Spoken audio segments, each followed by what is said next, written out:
if you just wanted to say and spell your first and last name and your title. Sure.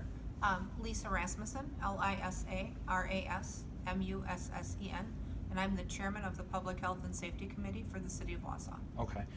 So tonight on the agenda was discussion about the Snowball ordinance as it's become to be known as. It's been in the news locally and nationally over the past couple weeks. What was your reasoning for putting it on the agenda tonight? Well, I've been on the council now for 12 years, and I will say in those 12 years, 3 distinctly different times, this same ordinance has come up in a similar context. Sometimes it's lighthearted, like, weird, wacky ordinances that exist in cities.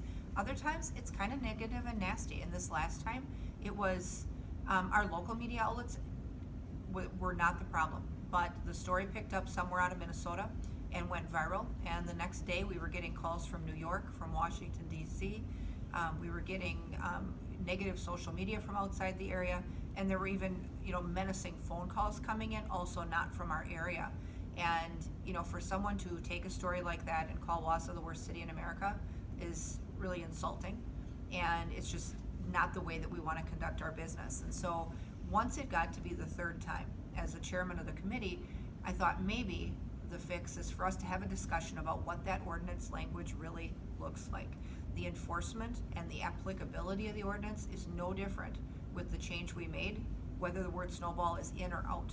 But having the word snowball on the list of things that, maybe the subject of the ordinance seems to be what's triggering that, weird, wacky story every couple years. And so, no one writes a story about the fact that it's illegal to shoot arrows at one another or throw rocks. I mean, those things kind of make sense. But when snowball appears on the list, it's a seemingly harmless item that's on a list with, a dozen other things. And that's what's been picking this up all the time. So I wanted the ordinance to be looked at. It's obviously from 1962, and sometimes old ordinance language gets on the books and it stays there for a really long time. And so it just made sense that now that this has again been brought to our attention, that if we want to be proactive in, how people perceive Wausau and, what Wausau's actually putting out there on its ordinance books, this wasn't new, but it never hurts to take a look at things that are old and see if there's a way to, make reasonable modifications that, really don't harm the way it's enforced or who it applies to. And so it seemed like a really simplistic change, but I'm hoping going forward that, every second or third winter, we're not gonna have this crazy news cycle again where, people from outside the area are picking up, weird things about central Wisconsin and then have the city caught in the crossfire of that yet again. So hopefully this fix, will solve some of that, because the ordinance was never intended and has never been enforced to police an innocent snowball fight. That's never what it's been for.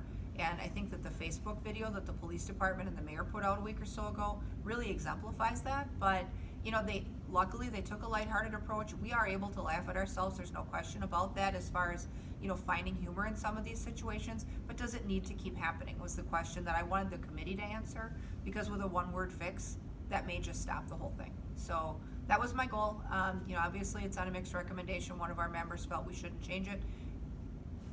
It's going to city council in January. We'll see what they do.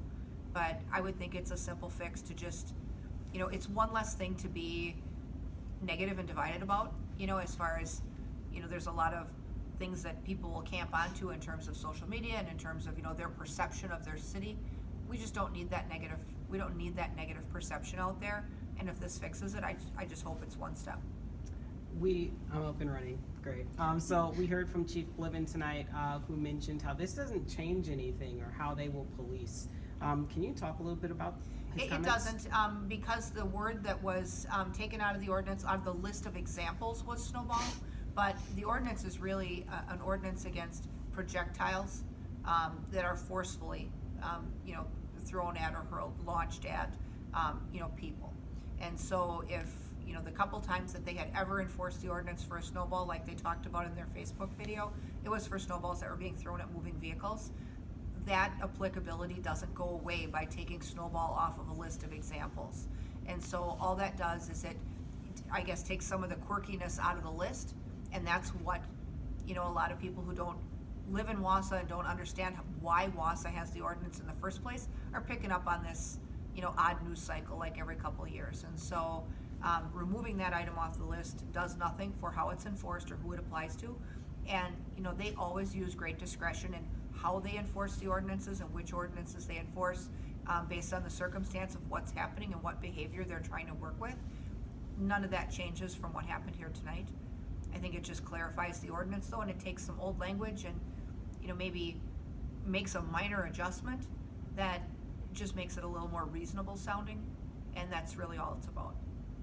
So it was mentioned that a lot of communities around here have similar ordinances and also say pretty much the same thing. Do you think that this may get other communities to think about removing snowballs or looking at their ordinances? It may. The other ones have not been caught up so much in the flurry of the story the last couple times. It was only Wausau the first couple times. This last go round of the story, I believe someone did put a call into Schofield. I think someone did put a call into, maybe Rib Mountain or to Weston. Whether or not they got responses, I don't know. But it's not too difficult for communities with similar ordinances to be caught up in that same type of story. Whether they choose to revise it, it's up to them. It's one of those things that has a purpose, and I think the purpose was largely misunderstood, but it was never misunderstood locally. That's the part that's great. And so, we certainly appreciate that, the fact that our residents and our media outlets completely understood it. And so, but when it got picked up on the national scale as, this, quirky little known fact, all those facts weren't accurate in the first place, and that really fanned the flames of the negative aspect of the story. So hopefully this fix will quell some of that in the future.